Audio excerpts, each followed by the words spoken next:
L'histoire, elle est assez bête. On va produire un contenu, notamment, je ne donnerai aucun nom, je ne donnerai aucun détail ni quoi que ce soit. On va produire un 20 minutes avec le gros format de notre chaîne, les grosses interviews un peu importantes. Et pour un 20 minutes avec, on prend le train.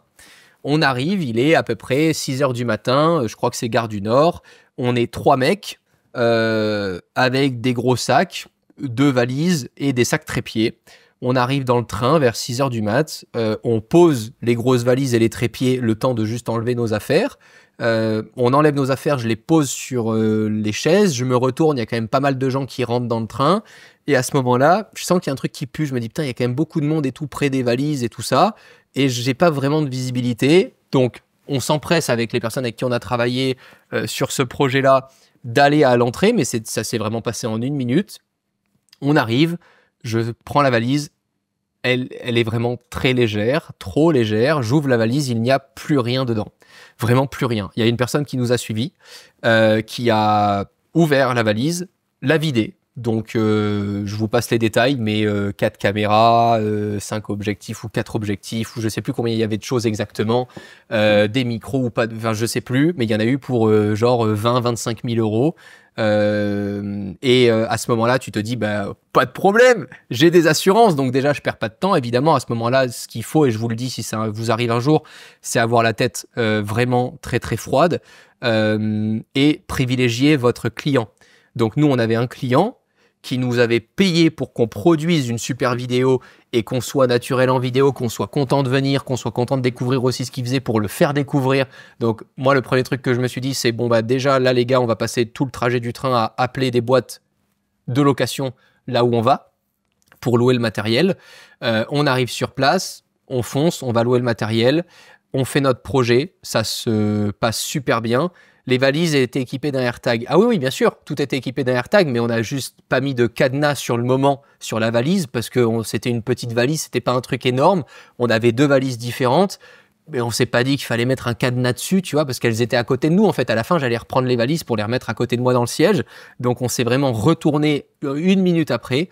Les valises à ce moment-là étaient vides j'ai donc évidemment. Je vois ça, sur le moment, je cours.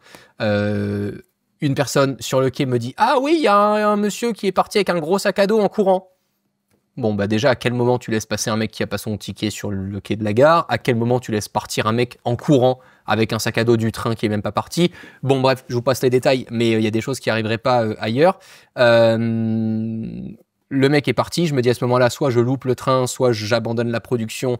Et en plus de perdre le matos, je perds le contrat que j'ai avec cette personne-là. Et en plus de ça, je perds mon client parce que le jour J, annuler un tournage, ben non, en fait, c'est juste pas professionnel. Donc on va là-bas, on loue le matos, on produit, ça se passe super bien. Déjeuner très cool, personne n'y voit que du feu, trop cool, la vidéo sort, génial. Le soir, on rentre à 23h.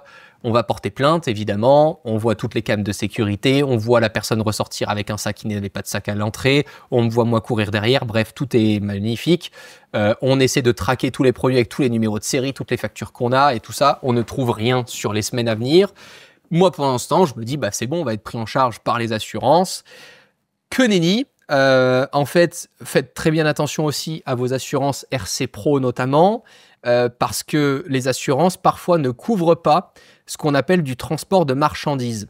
En fait, à partir d'un certain montant, je vous donne un exemple, un téléphone qui est sur ta boîte professionnelle, que tu as assuré avec ton assurance RC Pro, tu es en déplacement, tu perds ton téléphone ou tu te le fais voler, il n'est pas considéré comme une marchandise, mais comme un produit de ton entité, parce que c'est un produit unique. De ce qu'on m'a expliqué, je n'y connais rien. Peut-être que je me suis fait douiller, pas douiller, je ne sais pas.